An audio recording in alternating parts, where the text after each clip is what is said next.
Hello and welcome to Life.EV, a podcast that delves into exploring values. I'm your host, Ajit Panicker, and lead an air conditioning company, Nova, and Pure Blue, a tech startup in the air conditioning domain.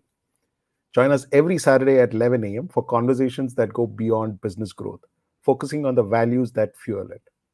Let's embark on a journey to uncover our true purpose and how we can grow by enriching our lives. Welcome to Life.EV, where we explore values in life and business. As always, I have with me Vivek Asrani. Hi, Vivek. How are you doing? Hi Ajit, good to be back on your show.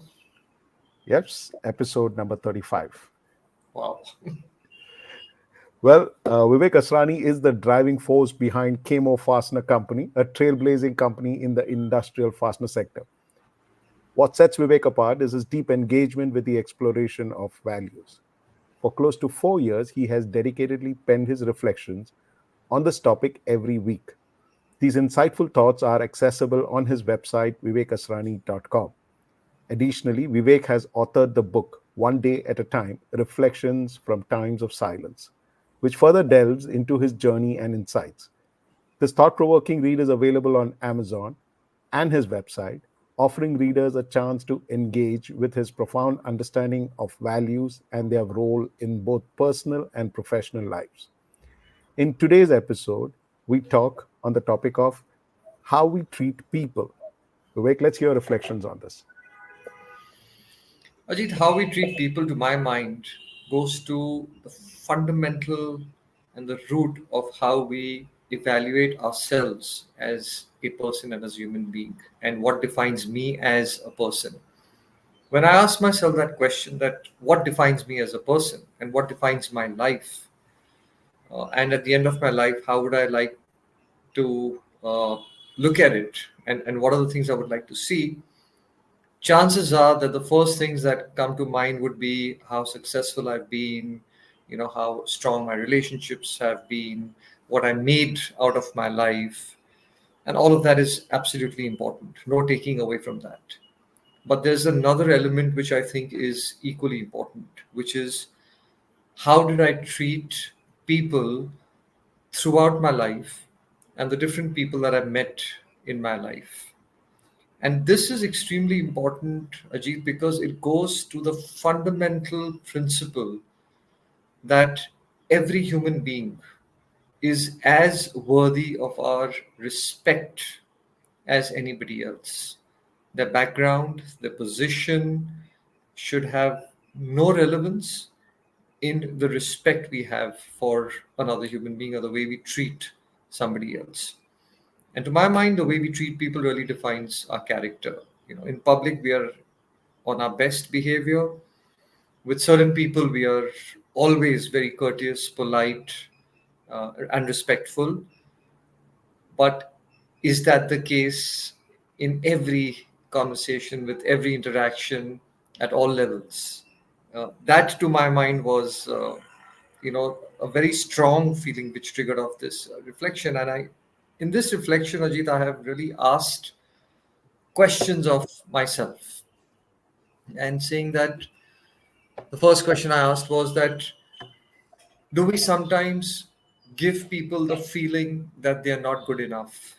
Very often in the workplace, we may be either more knowledgeable, a little more talented. It can happen. But do we then come from a paradigm of superiority and give others a feeling that they're not good enough? Just the words we use, or the tone we use, or the way we talk to them in front of others. And sometimes we don't realize it, Ajit, that we can get very dismissive of people who are probably not matching up to our expectations. The second question I've asked is that, do we change our attitude when we meet people who are in a position, who are more popular, more powerful, or more prosperous than us? We often use the word we look up to people. I think it's always good to be inspired by other people's successes and some of their achievements, and learn from that. And yes, of course, it's always good to be respectful and courteous. But not only to those who are more powerful, prosperous, or in a position, we need to do that with everybody, including the person who in a hotel or a restaurant opens the door for us, right? Or it could just be the security guard in the building who's holding the lift for us sometimes. I mean, that person is as much a human being as the CEO of the biggest company that you might meet, or a huge politician that you might be interacting with. The attitude with which we deal with them, that should not change, right? So that was the second question I asked. The third was, do we sometimes use our own position uh, and to our well, not only to our advantage, but where we don't sometimes realize, and it goes back to empathy and compassion, which we spoke about in the last podcast, if you remember, which we did. A lot of people who work with us are dependent on us, and just because they're dependent on us does not give us the license to treat them with anything but respect, or it doesn't give us the license to talk to them with anger and a short manner, knowing that they're dependent on us. Okay, that's not the right thing to do. So how do we really treat people dependent on us?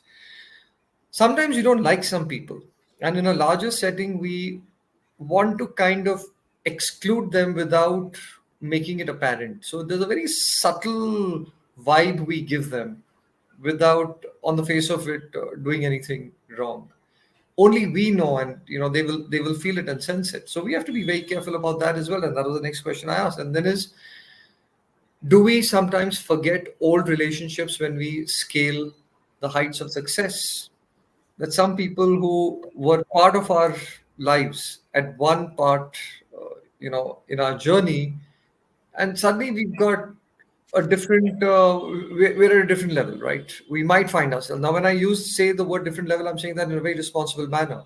I'm only saying that in terms of the progress we make in our in our professional or business world. But these old relationships, these old friendships are as valuable now as they were then. But have we changed along the way? And are we treating them differently now just because we have moved in life to a different level? Do we play win-win with people when we have the upper hand? It's easy, Ajit, to say, oh, win-win is a great paradigm. Well, it's a great paradigm when you want the win-win, and it's a great paradigm when you're dealing with equals. Do we really do win-win when we have the upper hand? Okay. Do we forgive people and let go of things when they have hurt us? Or do we, in our own way, keep reminding them, not allowing them to let go of their hurt and guilt, which they might be carrying, and that burden which they might be carrying? So, how do we treat them? So, these were some of the questions that I'd asked in the reflection, Ajit, which goes to the very fundamental point that at the end of the day, people will remember us not for what we gave them, but for the way we treated them. Amazing. Tell me something about when you come to treating people, the acts of kindness. They say it has this a big impact. And it doesn't have to be big acts. It can be just small acts of kindness or compassion. What do you believe? These things can make a big difference in how we treat people? I think so.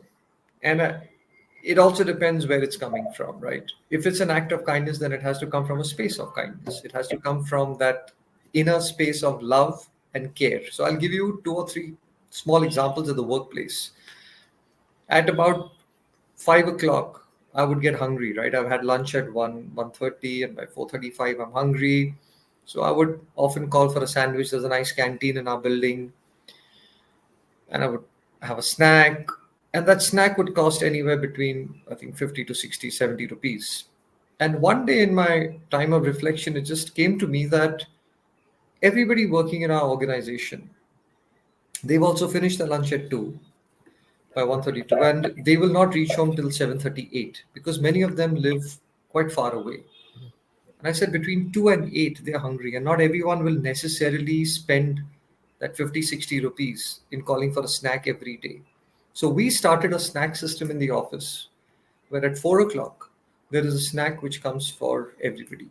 It has nothing to do with retaining people. It is not an HR thing. It is just, it came from a space of, I love the people who work with us, and I just felt it was the right thing for us to do. We had one of our team members who was on maternity leave. She came and met me, saying that her child had a bit of a complication and needed some surgery, the brain surgery, and given the complexity of the situation, didn't know how long it will take. We did two things. One is we immediately transferred a certain amount of money into her account, saying that just use that for whatever medical expenses, and if you need more, let us know. And the second thing we told her, no matter how long it takes, 6 months, 1 year, 2 years, your job is secured. So don't ever feel insecure. You will have your job. We didn't think that, okay, now this person can't come back, may not come back, we will replace her, but when she comes back we don't have an opening, just too bad for her. Absolutely not. The right thing for us to do was to take care of her. I told you in one of the earlier episodes, one of our team members lost her husband during COVID, not to COVID, but there was another medical issue. Long story short, we made a company wide policy that if anyone loses a spouse, we'll take care of the children's education through university. So I think these acts of kindness, Ajit, is just our way of leading with love and finding a way of treating people in the best manner in which we understand and can at that point of time. When you're talking about acts of kindness and compassion, I want to share a very personal experience which I had, which is very small, but the impact it can have. Mm, We used to have these at an earlier assignment. We used to have these people from different departments used to come together, and we used to have a brainstorming session, mm, on problems that we have, on what we have to do. So there was this one person who will come in and who was very participative, but used mm, to come up with the most lousy ideas. Okay, mm, the most crappy ideas. I had nothing to do. I just had to chair the meeting and just get it going. And everybody in that room would just get irritated with these ideas and would just pounce onto him. mm, And it just kept happening. And at one day, when the meeting got over, he just turned around and he said, nobody wants to listen to me out and all that stuff. They all mm, think that I come up with very lousy ideas. mm, Nothing happens. Now, I really felt sorry for him. He's a good guy. I just really felt sorry for him, but he's participating but not giving it. So I said, "Are you doing it on purpose?" He said, "No." "Can you do anything about it?" He says, "No, I can't do anything about it." So let the world see it as weakness. You can't do anything. You figure mm, it out whether you can convert it into your strength. I mm, just said it just to keep his morale high. Right? I mm, just felt sorry for him. You'll be surprised. I think over a year or so, we kept working. And this guy turns around to be one of the best salesmen. Okay. He's month on month, he's actually done and he's become a best salesman. So in one of the meetings, I just kind of again brought out and I said, "How did you turn around this so much?" He just turned around and said, "You remember you told me convert it into your advantage?" Uh, I had become immune to all this criticism. So I said, "Hey, I can keep going on and keep giving suggestions again and again. So I know how to handle customer who keep saying no, and I'm very persistent. They call me thick-skinned, but I don't care. I get my business." And mm. I was like, "Oh my God." It's just that it's a small thing. You don't realize it, but just being nice to that person at that time. And I did it with just an intent to keep his morale high because he was feeling awkward. And look at how he just used it to his advantage. Just and I think that's the whole small aspect of, how do you treat people in terms of small acts. And this also goes into business. Don't you think also how we treat our customers impacts the success and the reputation of our businesses? I mean, absolutely. And I think all of us running a business say that as a mantra, right? That customer is king and all of that, and we're here to serve the customer. I think it's important, Ajit, to demonstrate that out of our comfort zone. So I remember, had a situation where Hyundai was setting up their plant in Chennai, Sri Perumbudur, and we were the first suppliers of their fastening equipment, and we gave them delivery at 11:45 p.m. I remember taking that 7 o'clock flight from Bombay, landed in Chennai at 9, and we gave them delivery at 11:45 because next day their line was going to start, right? They're still our customers today. It's been more than 25 years. Not only because of that one incident, but I think because of that one incident, we set the tone in our own company for just being that way with our customers in every which way, right? Uh, and then I'll tell you also, Ajit, what happens. It moves beyond customer to other stakeholders. So, we have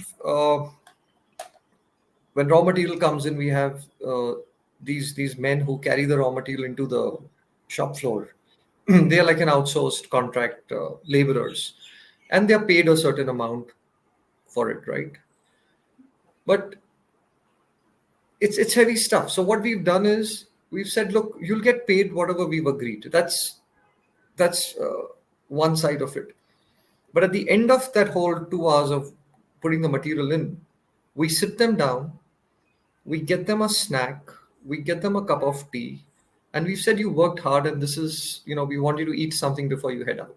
It's not contractual, but it's just part of treating somebody that, listen, hey, I would do that with anybody I know well, right? Uh, I remember we were sitting at Starbucks once, and I think it was the prime minister who was visiting, or one of these very senior ministers, and therefore these cops were on the road from 7 in the morning, high security near Nariman Point. And these two lady constables, they walked in, they used the washroom, and they were just leaving.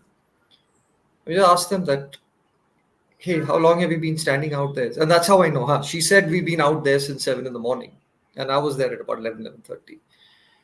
I said we'd like to drink something. So they looked at each other, a little unsure and shy. I said, the cold coffee here is nice. So they said, ha, coffee chalega, thanda coffee. So we just got them a coffee, right? Uh, it's a standing rule in our office. Whenever a courier or the postman comes, they will sit them down, ask them for a glass of water, and offer them a cup of tea. Now, I think, to my mind, this just in a way defines who we are as people, right? Amazing. And I think there are some fascinating stories. One of the stories that really still inspires me is the Taj, how they actually took care of their people when 26/11 happened. And during those attacks, that story is so inspiring. How they actually stopped being a company. That entire company became a person. They just personified, and then how they actually ended up treating their customers, their staff, and taking care of them. It's like a story to tell and get inspired by. Do- Yeah. What are your thoughts on such companies like this? Do you have stories like this that have inspired you? Yeah. Well, but I mean, I can give you some of my own experiences on this, Ajit. When you were speaking, and I was thinking about that. We keep talking about treating people as a very soft emotion. I think it can be one of the most powerful strategic initiatives that we can have in our companies.